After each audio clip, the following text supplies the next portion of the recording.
बिस्मिल्लाहिर्रहमानिर्रहीम।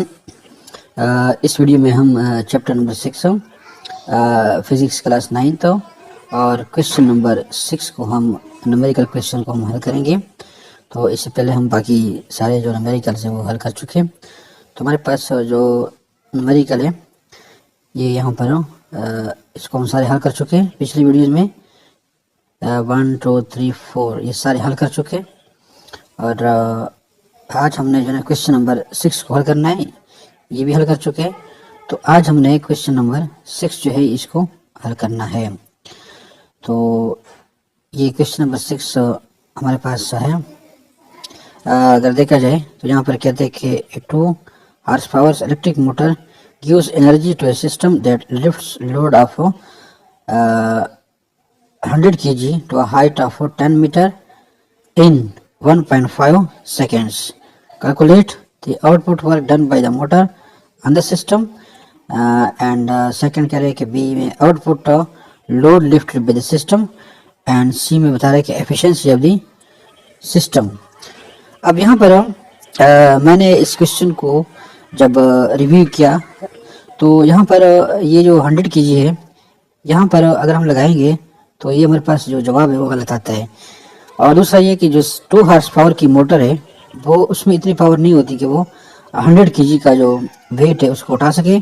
तो ये जो 100 kg है ये बेसिकली 10 kg अगर हम लगा दें तो हमारे पास जो है वो यानी 10 kg अगर हम लगा लें तो हमारे पास सही जो है ना आंसर आएगा।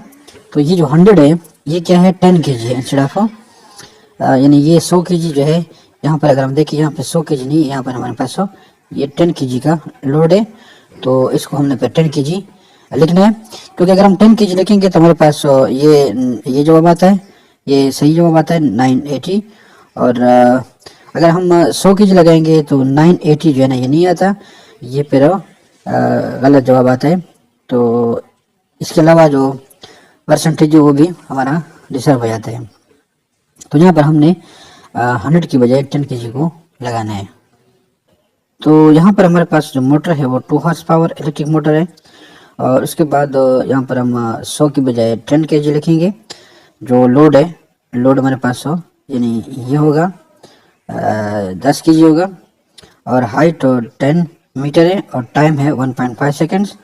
तो उसके बाद आउटपुट वर्क है और ये इनपुट वर्क है, ये इनपुट वर्क है और ये आउटपुट वर्क है और ये एफिशिएंसी, तीन चीज़ हमने मालूम करनी है। यहाँ पर हमारे पास जो पावर है वो है इलेक्ट्रिक मोटर की जो पावर है वो 2 हॉर्स पावर है और 2 हॉर्स पावर को अगर हम उसको वाट में कन्वर्ट करें तो हमारे पास जो 1 वाट है वो बराबर होता है 1 horse power is equal to 740 यानी 1 horse power HP is equal to 746 watt. तो अगर हम इसको 740 के साथ मल्टीप्लाई करें तो हमारे पास 1492 ये हमारे पास वाट बन जाएगा। पावर हमारे पास होगा मोटर का 1492 वाट। तो उसके बाद हमारे पास जो लोड है, लोड हमारे पास है वो यानी कि लोड हमारे पास है, लोड ये हम यहाँ पर 10 kg लिखेंगे 100 kg की बजाय। फिर मैं आपको बात बताऊंगा ना कि ये हमने 10 kg क्यों लिखा है। अच्छा, अब टाइम जो है, time in which the weight is to be lifted is 1.5 seconds. उसके बाद हम ये कह रहे कि इनपुट वर्क को मालूम करें और आउटपुट को मालूम करना है, ये हमने फाइंड आउट करना है। और दूसरा वर्क आउटपुट ये फाइंड आउट करना है। हमारे पास जो यहाँ पर अगर देखा जाए तो जी जो है, जी की जो वैल्यू है वो हमारे पास 9.8 मीटर पर सेकेंड स्क्वायर है। तो अब हमने पहले जो है ना मालूम करना है जो यहाँ पर ये ए वाला पोर्शन है, ए, ये बी है, और उसके बाद ये बी है,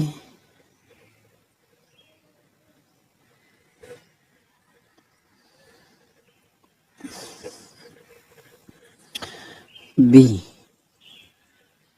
क्वेश्चन नंबर बी। और उसके बाद एक सी भी हमें मालूम करना है, और वो है एफिशिएंसी।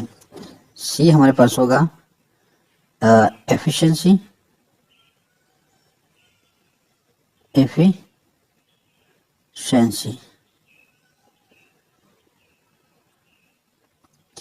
तो ये भी हमने मालूम करना है। तो सबसे पहले हम वर्क इनपुट को मालूम करते हैं। तो हमारे पास जो इनपुट का वर्क है उसको मालूम करने के लिए हमारे पास फार्मूला जो है वो वर्क का इनपुट है। अगर हम देखें वर्क इनपुट,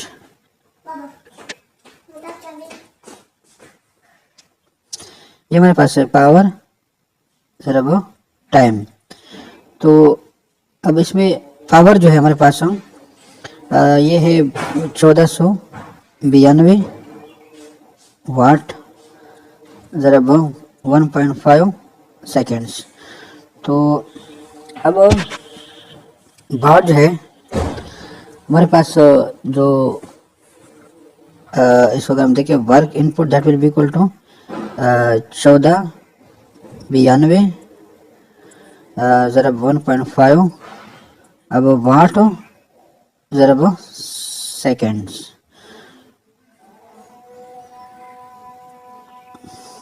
इस तरह होगा।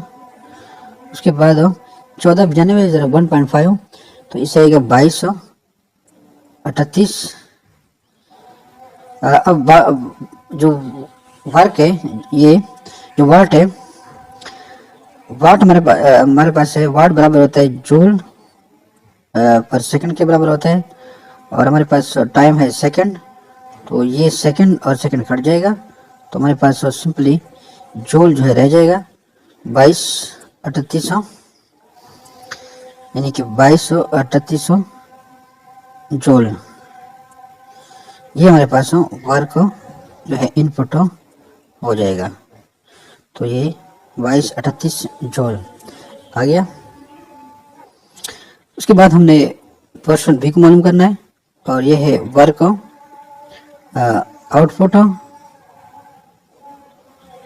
तो वर्क आउटपुट को मालूम करने के लिए हमारे पास फार्मूला है कि W output is equal to mgh। अब मास हमारे पास है 10 kg, जी हमारे पास है 9.8 मीटर पर सेकेंड स्क्वायर, और हाइट हमारे पास कितनी थी, अगर हम हाइट को देखें तो ये हमारे पास हाइट हमने शायद लिखी नहीं है। हाइट यहाँ पर 10 मीटर है, ये 10 मीटर है हमारे पास हाइट। तो हम यहाँ पर अगर हाइट को लेके height equal to 10 metre, 10 metre height हो गया। तो जहाँ पर हम हाइट को उसमें फिट करते फार्मूले में, तो ज़रा वो 10 मीटर। अब अगर हम इसको मल्टीप्लाई करें तो 10 ज़रा वो 9.8 ज़रा 10। अब यूनिट हमारे पास है केजी इंटू मीटर पर सेकेंड स्क्वायर, ये मीटर पर सेकेंड स्क्वायर,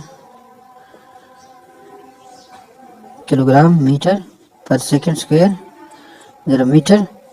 तो अब यहाँ पर हमारे पास किलोग्राम मीटर पर सेकेंड स्क्वायर ये बराबर होता है न्यूटन के, यानी ये जो है पोर्शन हमारे पास है ये न्यूटन के बराबर होता है। तो हमारे पास ये हो जाएगा जो वैल्यूज हमारे पास आएगी ये होगी 10 ज़रा 9.8 ज़रा वो 9.010, तो ये तकरीबन 980 980 न्यूटन मीटर आ जाएगा, यानी 980 न्यूटन मीटर बराबर इज इक्वल टू जूल। तो 980 जूल हमारे पास ये जो वर्क है आउटपुट ये आ जाएगा। अब सी हमारे पास, सी में है एफिशिएंसी। तो ई यानी एफिशिएंसी को कैसे मालूम करेंगे? एफिशिएंसी को मालूम करने के लिए हमारे पास सिंपली फार्मूला है कि ई इज इक्वल टू यानी efficiency is equal to output work output divided by work input. तो अब ज़रा वो 100%। तो इसमें अगर हम वैल्यूज को पुट करें तो हमारे पास आ जाएगा E is equal to work output हमारे पास है। यहाँ पर अगर हम देखें तो आउटपुट हमारे पास ये वाला है, ये आउटपुट है, और हमारे पास ये वैल्यूज क्या आ गई थी 980 जूल। तो अगर हम यहाँ पर लिखे कि 980 joule that is the output work divided by input work. हमारे पास कौन सा था? ये इनपुट वर्क हमारे पास था 2238 जूल। तो ये 2238 joule that is the work input into 100%। कि हमने परसेंटेज एफिशिएंसी का निकालना है।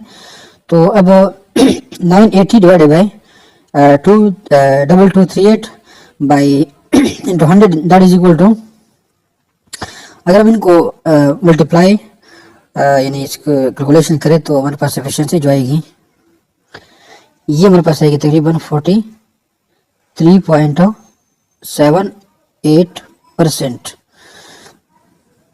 तो हमारे पास ये जो है ना एफिशिएंसी हो गई, एफिशिएंसी इज इक्वल टू 43.78, और यू कैन से इसको राउंड ऑफ करें तो ये तकरीबन 44% हमारे पास एफिशिएंसी आ गई। तो इस तरीके से आप इस क्वेश्चन को हल कर सकते हैं। अब अगर हम इस टेक्स्ट बुक में जो आंसर्स को देखें तो यहाँ पर हमारे पास जो आंसर्स दिए गए हैं ए पार्ट का हमारे पास है। अब यहाँ पर ए पार्ट है 2238 जूल, तो ये तो ठीक है हमारा जो आंसर है। उसके बाद जो बी पार्ट है 980 जूल है, और जो सी पार्ट है वो है यहाँ पर दिया गया है 22.8 जूल परसेंट, लेकिन ये चूंकि गलत है। और हमारे पास जो एफिशिएंसी आ गई वो है 43.78। और अब ए पार्ट हमारे पास जो है वो 2238 जूल है, और ये हमारे पास ये यानी वर्क ऑफ इनपुट जो है इनपुट वर्क हमारे पास 2238 जूल है। तो that is also correct, this is input work and the output work is 980, so you can say this is the output work and we get 980 joule। so इस तरीके से आप इस क्वेश्चन को हल कर सकते हैं।